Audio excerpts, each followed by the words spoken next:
वंदे लोकतिलकं सात्वतवार्ता विभूषणं अमरकृतिसारणं प्रवृत्तं लोकजीवनं प्रणयप्रमत्त जागदीपनं वंदे जीवनं जीवनं सत्पुरुषं वंदे जीवनं जीवनं सत्पुरुषं वंदे जीवनं जीवनं सत्पुरुषं।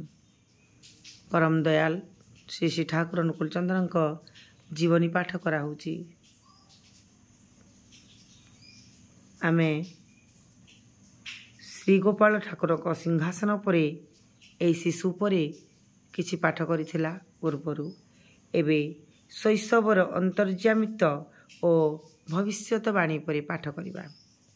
शिशु को जेतेबेले 4 वर्ष बयस से समय घर निकटरे थिबा मुकुंदलाल बसुंक घरे तांका पुत्रा हेमचंद्र गोटे फूल बगीचा करी सेथिरे एपरी बाड़ देई घेराव करथिले जेपरिकी कुकुर बिराड़ी पर्यंत ता भितरे पशि पारु नथिले। बाड़ उपरे पुणी खजुरी कंटा देई बगीचा दुआर रे ताला पकाई बंद रखुथिले। एही शिशु किंतु से विचार रे कोनोसी प्रकार रे पशि फूल गछ गुडी को नष्ट करी पकाउथिले ताहा केही जानि पारु नथिले। हेमचंद्र जेतेबेले एसबु देखि दुख रे कांदंती सेतेबेले शिशु स्वत प्रवृत्त होई कहती मु गछ को भांगी। एहीपरि 2-3 बार करबा परे जननी विरक्त होई सेमानकु कहले से जदि अनिष्ट करे तेबे ताकु धरी माड़ दियो। से कथा सुनी शिशु कहले हाथ अच्छी बांध आ पिठी अच्छी मार मोर कौन जेते थर एठारे फूल बगीचा करिवो सेते थर ताकु भांगीबी। किंतु भाई गोटे सुंदर स्थान अच्छी सेठारे फूल बगीचा कले मु भांगीबी नहीं। से स्थान रे बगीचा कले चिरदिन रहिबो। एठारे बगीचा कले कौन रहिबो? एठी तो तुमे आउ रहिबो नहीं। तुमे तो शीघ्र सेठाकु जीवो। सान पिला कथारे किए बा आस्था रखिबो। शिशुर कथा गुड़िक भारी